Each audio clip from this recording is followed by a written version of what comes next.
محدثین نے لکھا ہے کہ جہاں اسم اعظم کی ساری دنیا تلاش کرتی رہی، آج 14 صدیوں سے زیادہ دنیا اسم اعظم کی تلاش کرتی رہی، وہ کون سا حرف ہے، وہ کون سا لفظ ہے، وہ کون سا بول ہے قرآن پاک کی شکل میں یا اللہ کے نام کی شکل میں، کون سا بول ایسا ہے جس کو پڑھتے ہی اللہ کی مدد فوراً پہنچتی ہے اور اللہ فوراً راضی ہو جاتا ہے اور اللہ کی مدد فوراً بندے کو ملتی ہے؟ وہ کون سا لفظ ہے، وہ کون سا حرف ہے؟ میں ان میں ایک لفظ یا لطیف بھی ہے، لفظ لطیف، اسم لطیف، اللطیف ہو یا لطیف ہو، ایک اس میں لفظ لطیف بھی ہے۔ اور اللہ پاک کے مبارک ناموں میں اس نام کی بہت طاقت ہے اور اس نام کی بہت تاثیر ہے، بہت طاقت ہے، بہت تاثیر ہے۔ اللہ پاک کے مبارک ناموں میں اس نام کا بہت کمال ہے، بہت زیادہ کمال، لطیف۔ اور باقاعدہ محدثین نے اس کی تعداد لکھی ہے 129 بار، اور یہاں تک لکھا ہے کہ آپ 129 بار کی تسبیح 129 بار پڑھیں، 129 بار 129 کی تسبیح بنائیں، اور اب پھر 129 کی تسبیح کو 129 تسبیحاں پڑھیں، یہاں تک اس کی تعداد لکھی ہے۔ شب جمعہ میں دیدار مصطفیٰ کی نیت کر کے پڑھیں، اس کے اور انوکھے فائدے، مسئلے حل، مشکلیں دور، پریشانیاں دور، الجھنیں ختم، مسائل حل، دکھ ختم، زندگی کی ناکامیاں ختم، پریشانیاں ختم، اس کے اور کمالات میں نے دیکھے ہیں کھلنا شروع ہو جاتے ہیں۔ اس کی دلیل میں ایک بات کہوں گا، ذرا میری طرف دیکھ کے سنیے گا، دیکھ کے سنیے گا۔ اس کے دلیل میں ایک بات کہوں گا، وہ یہ کہوں گا، ہر وہ عمل جو شب جمعہ میں کیا جائے ہمیشہ قبول، مقبول اور محبوب ہوتا ہے۔ اس لیے محدثین نے لکھا ہے کہ کتنے دیوانے لوگ ہیں، یہ لفظ لکھا ہے، نادان لوگ ہیں جو شب قدر کی تلاش کرتے ہیں، ہر آنے والی شب جمعہ کے شب قدر کو ضائع کر بیٹھتے ہیں، سال کے بعد شب قدر کی تلاش کرتے ہیں۔ ضرور کرنی چاہیے، میں منع نہیں کرتا، حکم ہے تلاش کرو، حکم ہے تلاش کرو، پر ہر ہفتے شب جمعہ کے نام پہ جو شب قدر آتی ہے اس کو ضائع کر بیٹھتے ہیں، اس کی قدردانی نہیں کرتے، اس کو ضائع کر بیٹھتے ہیں، اس کی قدردانی نہیں کرتے۔ عجب نفل ہیں، مختصر۔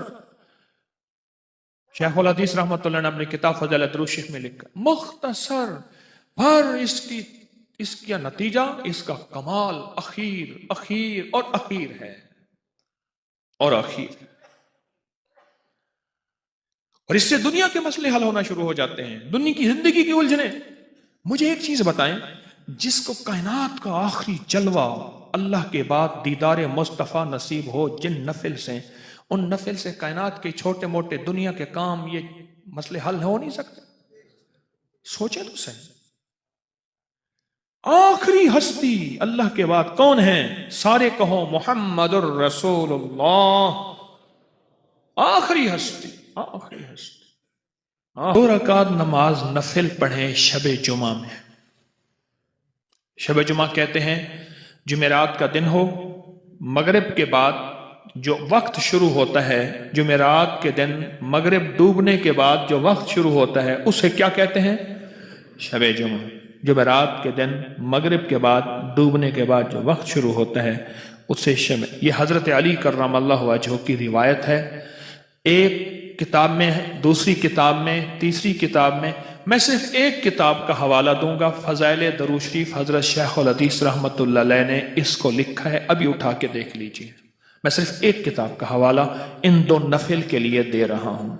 فضائل درود شریف تو جانتے ہیں نا، حضرت شیخ الحدیث رحمۃ اللہ علیہ نے اس ایک کتاب کا حوالہ آپ کو دے رہا ہوں، اور کئی کتابوں میں مختلف روایات سے یہ 2 نفل کے کمالات اور فضائل اور فوائد موجود ہیں۔ جو بندہ 2 رکعت نماز نفل پڑھے شب جمعہ میں، اور شب جمعہ مغرب سے لے کر فجر سے پہلے تک ساری شب جمعہ ہے، غور سے سمجھیے گا، مغرب کی ڈوبنے سے لے کر اور نماز فجر کے اگلے دن کی نماز فجر کے وقت پہلے ہونے سے پہلے، یہ روزے کا وقت تک، جیسے روزے کا وقت شروع ہوا سحری کا وقت، سحری کے وقت تک یہ ساری شب جمعہ ہے۔ جو بندہ 2 رکعت نماز نفل پڑھے، پہلی رکعت میں سورۃ فاتحہ کے بعد 11 بار آیت الکرسی، دوسری رکعت میں سورۃ فاتحہ کے بعد 11 بار قل ہو اللہ نفل ختم، بولو مشکل، پڑھ کے سلام پھیریں اور پھر حضور کی بارگاہ میں درود پاک پڑھتے پڑھتے پڑھتے سو جائیں، لکھا ہے اسے دیدار مصطفیٰ نصیب ہوگا۔ اللہ اکبر، مدینے والے کا دیدار نصیب ہوگا، آقا مدینے والے کی زیارت نصیب ہوگی، اتنا زبردست۔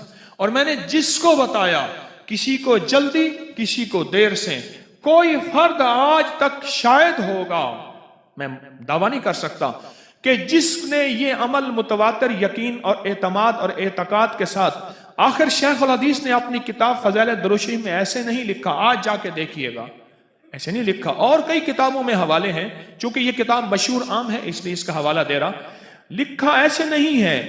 حضرت علی کرم اللہ وجہہ کی روایت اور بعض روایات سے ایسے نہیں لکھا، اس کے اندر طاقت اور تاثیر ہے۔ اور میں نے دیدار مصطفیٰ کے لیے بڑے عمل دیکھے، میں نے سب سے مختصر عمل یہی پایا اور اس کی بڑی تاثیر پائی۔ دیدار مصطفیٰ نصیب ہوتا ہے۔ اور بعض محدثین کے واقعات میں ایک انوکھی بات میں نے پڑھی، میں خود پریشان ہو گیا، پریشان سے بہت حیران ہو گیا۔ فرماتے ہیں اس نفل کے پڑھ پڑھ کے ہمارے ساتھ اب یہ معاملہ ہو گیا ہے کہ روایت ہے، یہ حدیث ہے اور اس کی سند ہمیں کمزور نظر آ رہی ہے۔ یہ ان لوگوں کو بات سمجھ آئے گی جو حدیث کے اسناد، مسلسلات اور حدیث کی اسناد میں توجہ رکھتے ہیں۔ اور ہم نے خود آقا مدینے والے سے ڈائریکٹ پوچھ لیا، حضور یہ آپ کا فرمان صحیح ہے؟ آپ نے فرمایا ہاں صحیح ہے۔ بولو کلام مصطفیٰ نصیب ہو جائے، دیدار مصطفیٰ سے آگے کلام مصطفیٰ، مدینے والے سے ہم کلامی ہو جائے، گفتگو شروع ہو جائے۔ کیا اللہ کے لیے اس بات کے کوئی اللہ قادر نہیں ہے؟ فرماتے ہیں کہ کوئی کسی حدیث کے بارے میں، کسی واقعے کے بارے میں کوئی ہمیں شک گزرا ہو، بلکہ ایک محدث کا واقعہ پڑھ رہا تھا، مجھے غزوہ حنین کا ایک واقعے کے بارے میں شک تھا کہ ایک نے کہا اتنے ہیں، ایک نے کہا اتنے ہیں۔ میں نے کہا چلو میں اپنے خود مدینے والے سے پوچھ لیتا ہوں۔ کہا مدینے والے سے میں نے پوچھا تو آپ نے فرمایا فلاں روایت والے نے ٹھیک لکھا ہے۔ مجھے ایک شخص نے اور عجیب بات بتائی، لوگ مجھے اپنے تجربات بتائیں، جیسے میں ملوالی میں آیا، یہاں آیا اور یہ میں آپ کو آ کے بتا رہا ہوں۔ آپ میں سے کتنے ایسے ہیں جو عشاق ہیں، کرنے والے ہیں، پھر وہ مجھے ریزلٹ دیتے ہیں۔ ایک بندے نے مجھے عجیب بات بتائی، فرمایا اس نفل کا مجھے یہ فائدہ ہوا ہے مسلسل پڑھنے سے اور یقین اور گڑ گڑا اور بھیکاری بن کے یہ فائدہ ہوا ہے، اب کوئی مسئلہ ہو میں ڈائریکٹ مدینے والے سے پوچھ لیتا ہوں۔ 2 نفل ہیں شب جمعہ میں، شب جمعہ میں۔ اچھا ان 2 نفل پڑھنے میں 11، پہلی رکعت میں 11 بار آیت الکرسی، سورت دوسری رکعت میں 11 بار سورت جو ملاتے ہیں 11 بار کیا؟ سورت اخلاص کو لول۔ اب بولے اس میں 10 منٹ 20 منٹ آدھا گھنٹہ 2 گھنٹے کتنے لگتے ہیں؟ سوچیں تو صحیح، اتنے مختصر نفل، اتنے مختصر نفل، اتنا مختصر عمل، یہ 2 نفل شب جمعہ میں۔ اللہ کی عظمت ہے، اللہ کی بڑائی ہے۔ حجر سے پہلے اس عمل کو نہ چھوڑا کریں۔ آپ کی تونگری، آپ کا مال، آپ کی حفاظت، آپ کی نسلوں کی حفاظت، آپ کے رزق کی حفاظت، آپ کے صحت کی حفاظت، یہ حیرت انگیز طور پہ اللہ پاک غیبی نظام بناتا ہے اور سارا نظام بہترین چلتا ہے۔ قرآن کہتا ہے کہ صبح سانس لیتی ہے، وَالصُّبْحِ اِذَا تَنَفَّسَ۔ کیا معنی ہے اس کا؟ سانس زندگی ہے اور صبح کے وقت جو سانس ہوتا ہے وہ کہیں نہیں ملتا۔ ہمارے کراچی کے ایک دوست کہنے لگے میرے والد صاحب کو اچانک تکلیف ہوئی، ہسپتال لے جانے کے لیے میں باہر نکلا تو ایک ٹیکسی ملی، میں نے انہیں بٹھایا، بات چلی کہ وہ ٹیکسی ڈرائیور نہیں ہے، کراچی کا بہت بڑا مالدار آدمی ہے، اسے دل کے ڈاکٹروں نے بتایا ہے کہ اگر تو نے اپنا دل بچانا ہے، تو نے اپنا دل بچانا ہے، بس صبح تنفس، صبح کی سانسیں لے، صبح نماز فجر سے پہلے اور نماز فجر کا دوران، جیسے اس وقت ہم نے نماز پڑھی ہے، اول وقت میں نماز پڑھی ہے نا، اول وقت، اس وقت میں جو سانسیں ہیں وہ لے لے، تیرا دل بچ جائے گا، ورنہ تو زیادہ عرصہ زندہ نہیں رہے گا۔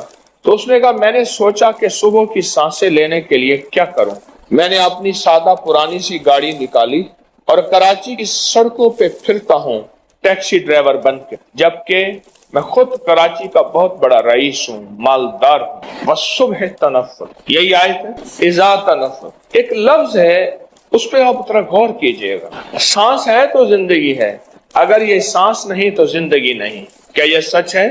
جسم ختم ہو جاتا ہے جب سانسیں نکل جاتی۔ صبح میں رزق کا سانس ہے، صبح میں صحت کا سانس ہے، صبح میں جوانی کا سانس ہے، صبح میں رانائیوں کا سانس ہے، صبح میں فٹنس کا سانس ہے، اور صبح میں برکت کا سانس ہے۔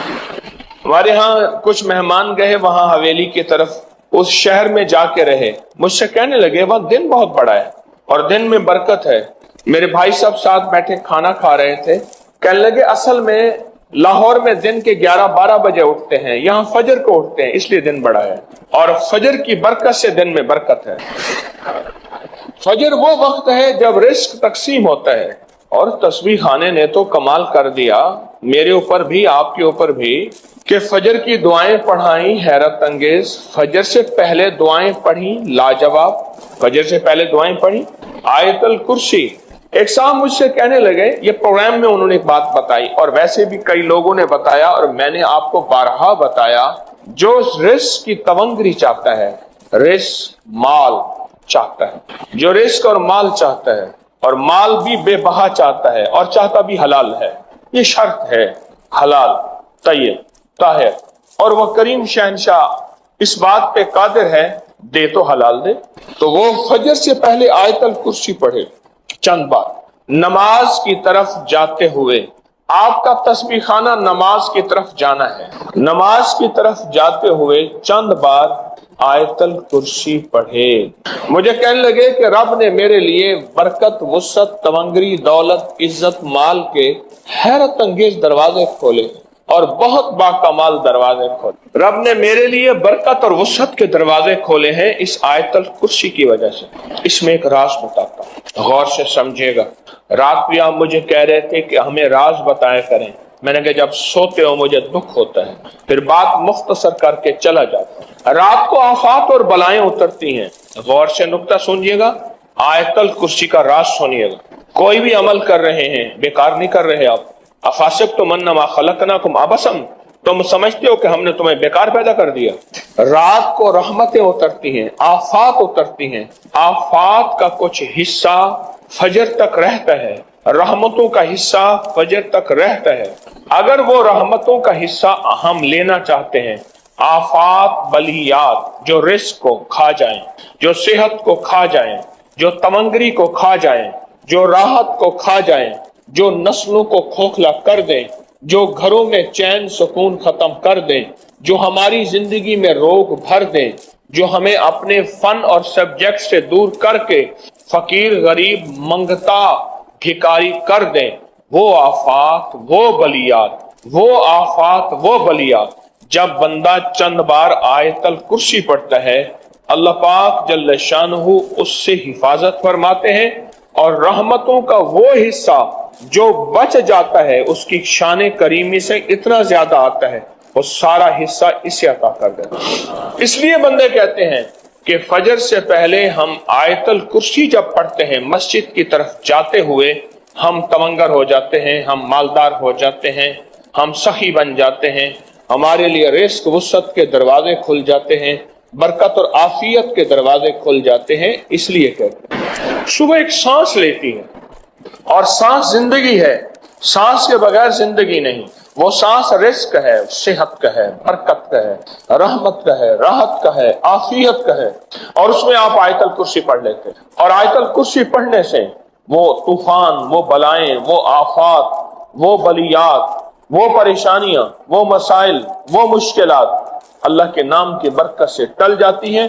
ایک حصار، ایک حفاظت، ایک کڑا اور ایک طاقت کا نظام آپ کے ارد گرد آ جاتا ہے۔ یہ آیت الکرسی کا راز ہے۔ پھر اگلی بات، آیت الکرسی اسم اعظم ہے۔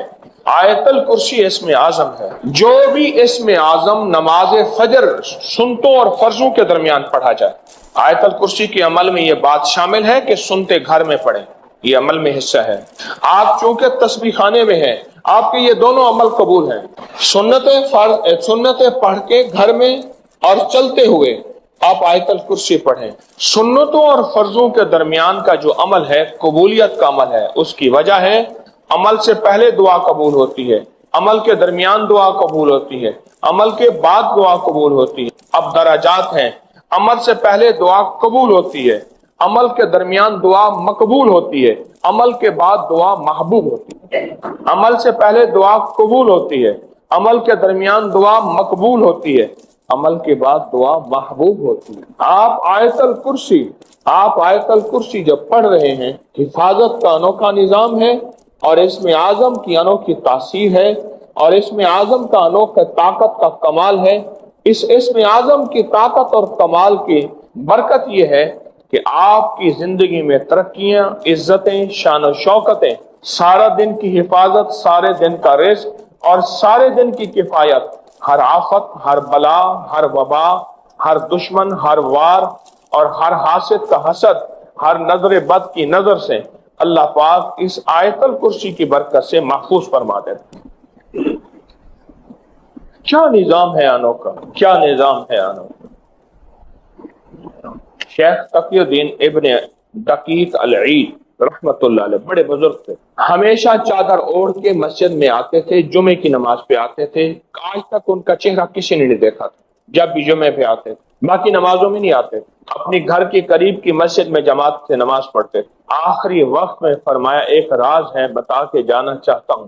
وہ راز یہ ہے کہ میں نے سنا تھا جو امام سے پہل کرے گا، جو امام سے پہل کرے گا رکوع، سجدہ، قیام، کسی بھی چیز میں، اس کا چہرہ گدھے کا بنا دیا جائے گا قیامت کے دن۔ میں نے سوچا میں پہل کر کے دیکھوں تو صحیح، کیونکہ اللہ کے قریب تھا۔ قریب والوں کو پکڑ زیادہ ہوتی ہے کہ تم تو راز و نیاز جانتے تھے، تم بھی ایسا کرتے ہو۔ اللہ نے دنیا میں میرا چہرہ گدھے کا بنا دیا، دنیا میں میرا چہرہ گدھے کا بنا دیا۔ ساری عمر میں منہ ڈھانک کے آتا رہا، اور میں مرنے لگا ہوں، لوگوں سے کہہ رہا ہوں خیال کرنا امام سے پہل نہ کر۔ اور اللہ کا وعدہ سچا ہے، اللہ کا وعدہ حق ہے، میں اس کی نعمت بڑھا دیتا ہوں، اور میں نے دیکھا ہے اللہ نے اس کی نعمتوں کو بڑھا دیا ہے۔ ایک درویش تھے، ایک مسجد ہے کوبے والی، ان میں ان کی قبر ہے۔ کوئی زیادہ سال نہیں گزرے، زیادہ 40-50 سال گزرے ہوں گے۔ وہ جب دنیا سے فوت ہو گئے تو ان کی دل کی دھڑکن بہت تیز تھی۔ دل زندہ ہے کہ نہیں، فوت ہو گیا۔ ڈاکٹر کو بلایا، اس نے کہا جی جسم سارا فوت ہو گیا ہے۔ انہوں نے کہا دل نہیں مرا۔ میں ان کی قبر پہ کبھی کبھار جایا کرتا ہوں، ایک مسجد کے ایک کونے میں ہے، وہ دل زندہ تھا، دھڑک رہا تھا۔ آخر طے ہوا یہ دل زندہ ہی رہے گا، اس اللہ کی امانت کو لحد میں پہنچا دو۔ وہ دل زندہ کیوں تھا؟ اس شخص کے، اس درویش کے کچھ معمولات ہیں، میں بتاتا ہوں۔ وہ کبھی وضو کا پانی ضائع نہیں کرتے تھے، وضو اہتمام سے کرتے تھے، تھوڑے پانی سے وضو کرتے تھے، مسواک استعمال کرتے تھے۔ وہ ہر وقت بندہ ذکر کرتا تھا، اور کبھی سورت ملک نہ پڑھی ہو اور سوئے ہوں، سورت ملک یاد کی، پھر یاد کی، پھر یاد کی سورت ملک، اور کبھی اور درود پاک کا اہتمام کرتے تھے۔ لیکن پڑھتے کیسے تھے؟ آج ایک درود پاک پڑھنے کی ادا مجھ سے سیکھ لیں اور مجھے سکھا دیں، ہم سب سیکھنے والے ہیں۔ رسول اللہ صلی اللہ تعالی علیہ وسلم کا، میرے کملی والے کی اداؤں کا استحضار کرتے ہوئے، میرے حضور کی وفاؤں کا، میرے حضور کے احسانات کا، احسانات ساری کائنات کے جتنے بھی ہیں ان کے احسانات ہیں، میرے حضور کے جو احسانات ہیں ان سے بڑھ کے کوئی احسان نہیں۔ کسی نے امام زید سے پوچھا، جن کے نام پہ زیدی سادات ہیں، وہ ڈوب کے کچھ پڑھ رہے تھے، بہت ڈوبے ہوئے۔ کسی نے پوچھا کہ آقا کیا پڑھ رہے تھے؟ فرمایا درود پاک پڑھ رہا تھا۔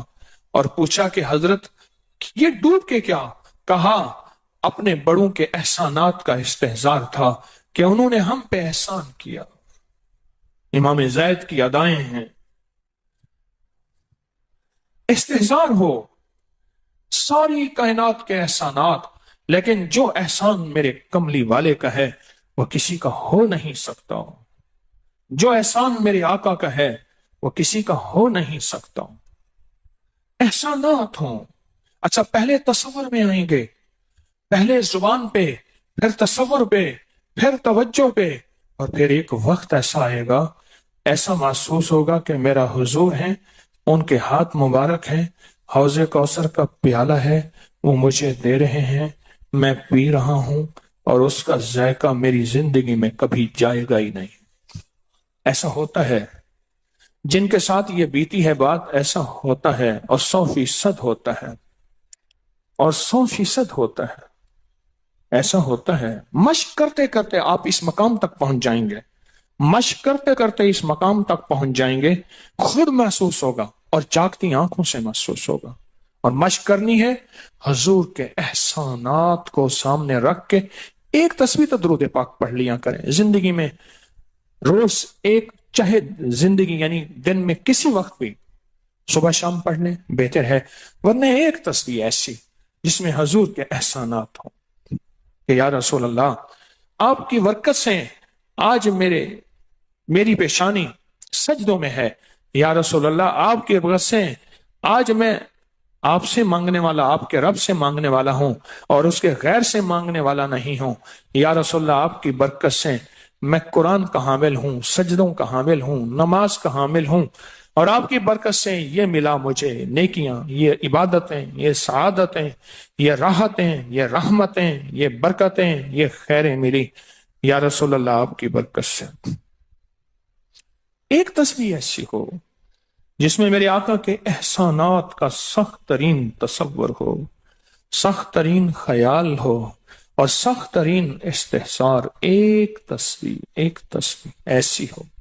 اچھا پہلے یہ تصور میں بات آئے گی، پھر تصور بڑھتا چلا جائے گا، پھر یہ تصور ترقی کی راہیں اختیار کرے گا، پھر یہ ترقی اور آگے بڑھے گی، بڑھتے بڑھتے ایک وقت ایسا آئے گا کہ احساس ہوگا کہ حضور سامنے تشریف فرما ہے اور میں آقا کے قدموں میں بیٹھا ہوں۔ آنکھوں سے، جاگتی آنکھوں سے جلوے نظر آئیں گے، جاگتی آنکھوں سے نقشے نظر آئیں گے، جاگتی آنکھوں سے دیدار مصطفیٰ نصیب۔ کئی درویش تھے، کئیوں نے کہا ہمارے لاہور میں شادرہ ہے، وہاں ایک صاحب تھے، کسی درویش کے پاس گئے، اس نے کہا جی مجھے حضور کا دیدار کرا دے، فرمائے آنکھیں بند کر۔ آنکھیں بند کر کی تو تم اس کی جھٹکے سے آنکھیں کھولی، کہا اللہ کی قسم میں نے حضور کا دیدار کر لیا۔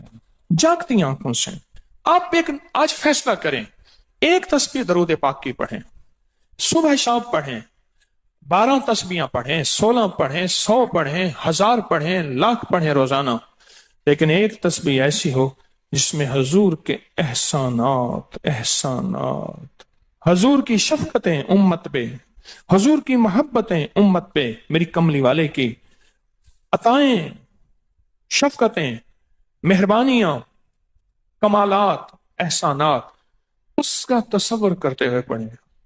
پہلے تصور نہیں جمے گا، پھر آہستہ آہستہ یہ تصور توجہ میں تبدیل ہوگا، تصور توجہ میں تبدیل ہوگا، پھر یہ توجہ دھیان بن جائے گا، پھر دھیان اعتقاد بن جائے گا، ایقان کہتے ہیں جسے، پھر ایقان یقین کی شکل اختیار کرے گا۔ جب یقین بنے گا نا، پھر ایسے اللہم صلی علی پڑھیں گے اور صلی علی کے سارے نقشے سامنے آ جائیں گے، صلی علی کے سارے نقشے سامنے آ جائیں، ساری کیفیتیں سامنے آ جائیں گے۔ ایسے لوگوں کو سنو جو فائدہ ہوتا ہے وہ طی الارض حاصل ہو جاتا ہے، ایسے لوگوں کو طی الارض حاصل ہو جاتا ہے۔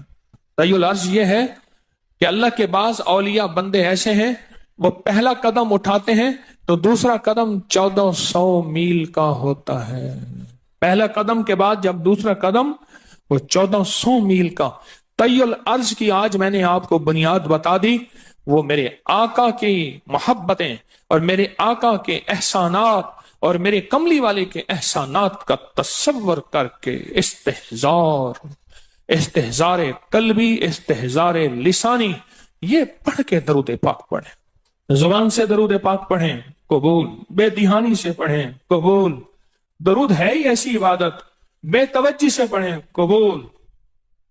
مصروف زندگی میں پڑھیں، قبول. وضو پڑھیں، قبول. بے وضو پڑھیں، قبول.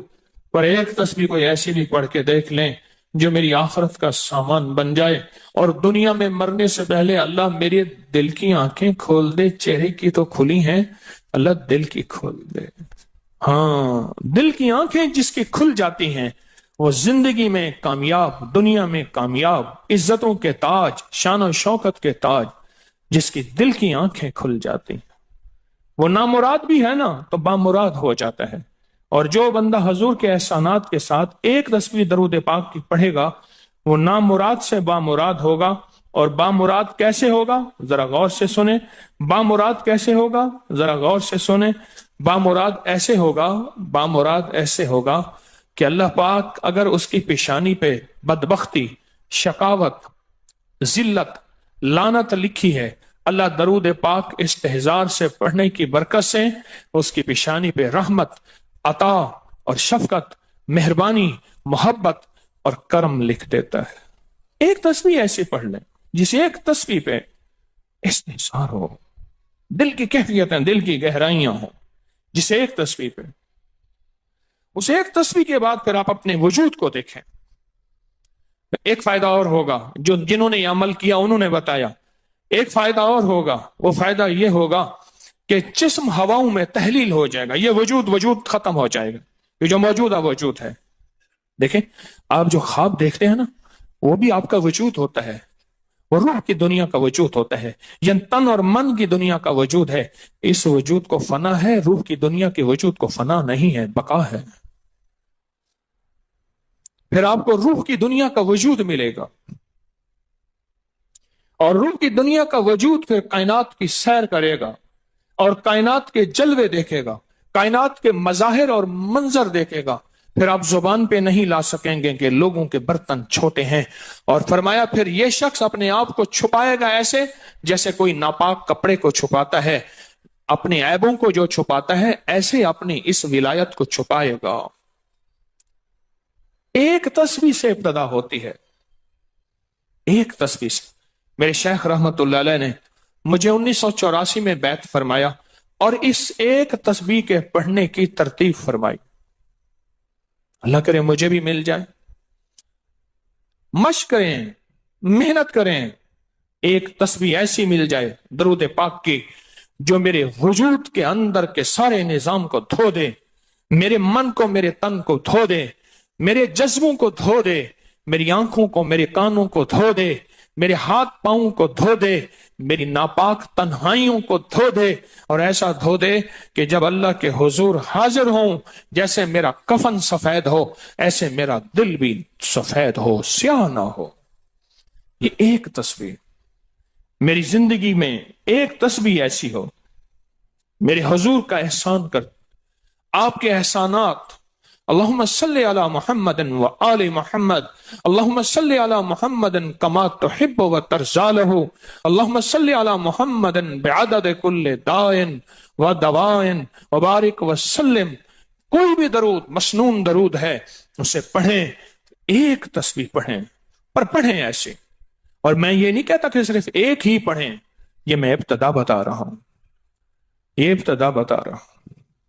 اگر اس ابتدا میں ایک تسبیح ایسی پڑھنی شروع کر دیں، زندگی کمال، حیرت انگیز کمال. ٹینشن کا علاج آخری درجے کا، ذہنی دباؤ تناؤ کا علاج، ہائی بلڈ پریشر کا علاج، لا علاج بیماریوں کا علاج، الجھی ہوئی زندگی کا علاج، ناممکن مسائل کا علاج اور پریشانیوں کا علاج، دکھوں کا علاج، مسئلوں اور مشکلوں کا علاج، ایک تسبیح دھیان سے پڑھی ہوئی. پھر ایک تسبیح کریں گے کیا؟ یہ فرشتوں کو ہدیہ کریں کہ میرے آقا کی بارگاہ میں پہنچائیں. نیک زمزم کی روحیں ان کو ہدیہ کریں، میرے آقا کی بارگاہ میں پہنچائیں. اور اللہ کے نیک ولیوں کو، صالحین کو ہدیہ کریں، اور نیک جنات کو ہدیہ کریں. ہاں، یہ ایک تسبیح ہدیہ کریں.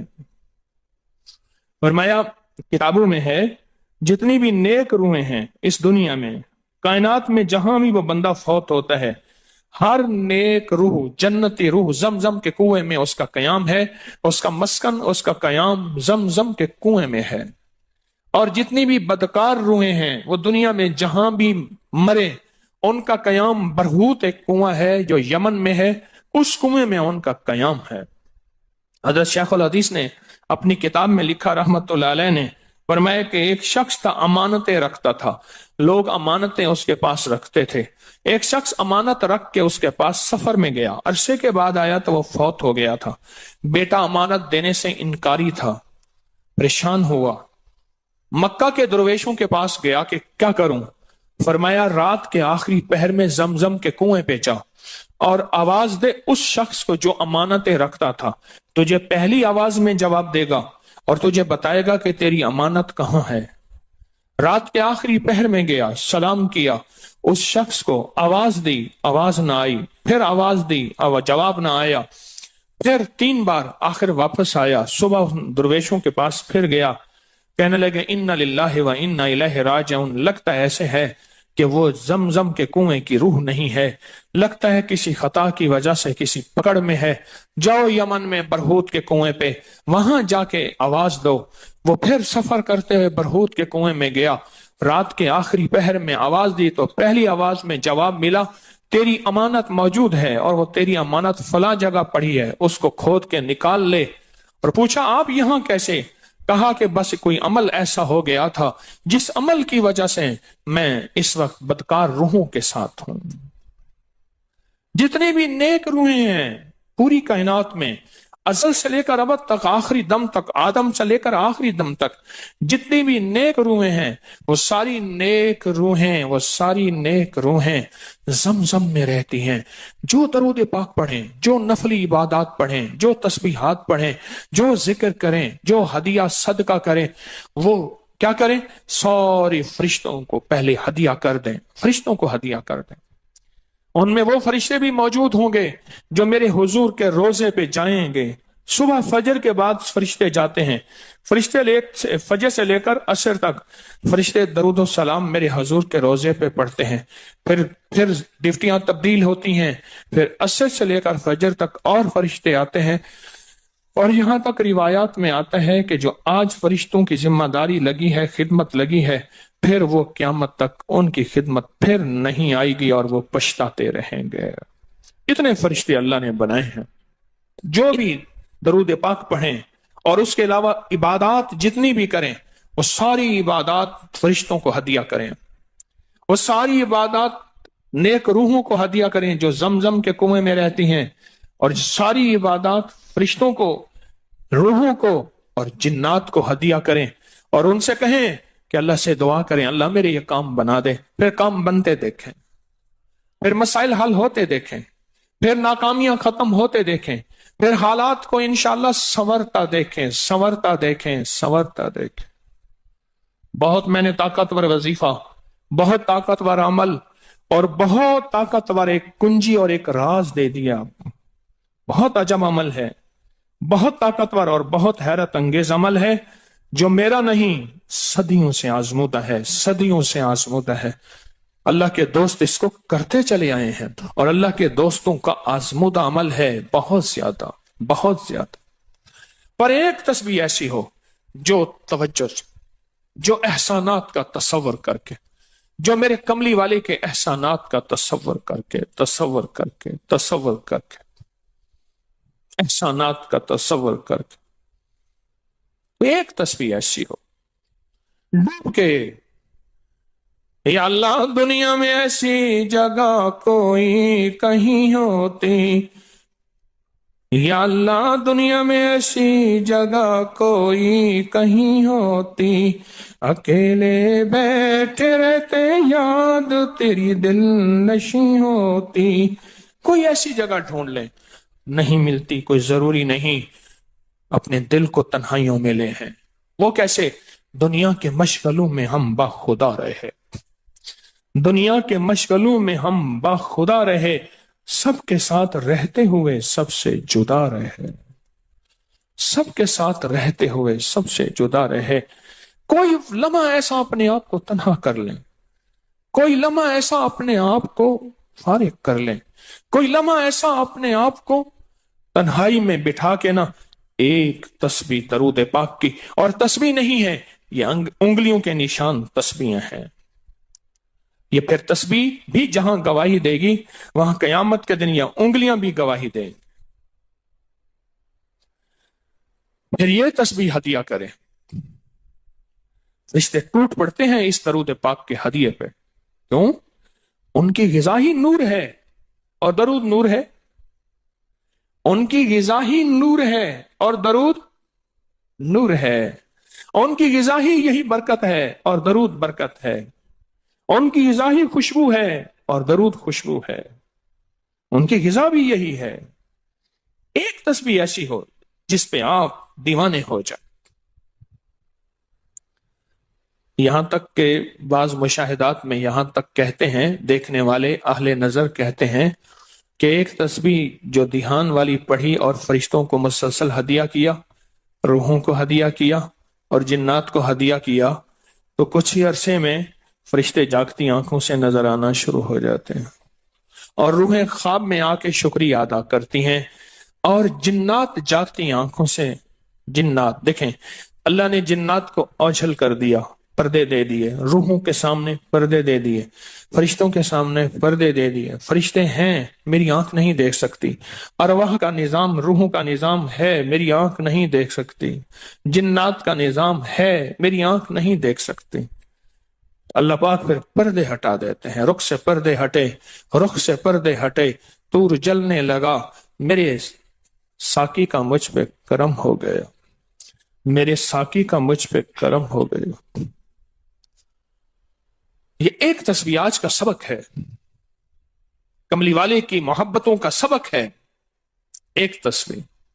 درود پاک وہ عبادت ہے جس عبادت کے کرنے والا کبھی محروم نہیں رہتا، اس عبادت کو پڑھنے والا کبھی محروم نہیں رہتا۔ درود پاک وہ عبادت ہے، ہر عبادت کے لیے اخلاص کی ضرورت ہے، مخلص ہونا ضروری ہے، ہر عبادت کے لیے، ہر عبادت کے لیے اخلاص اور مخلص ہونا ضروری ہے، لیکن درود وہ عبادت ہے جس کے لیے مخلص ہونا بھی ضروری نہیں۔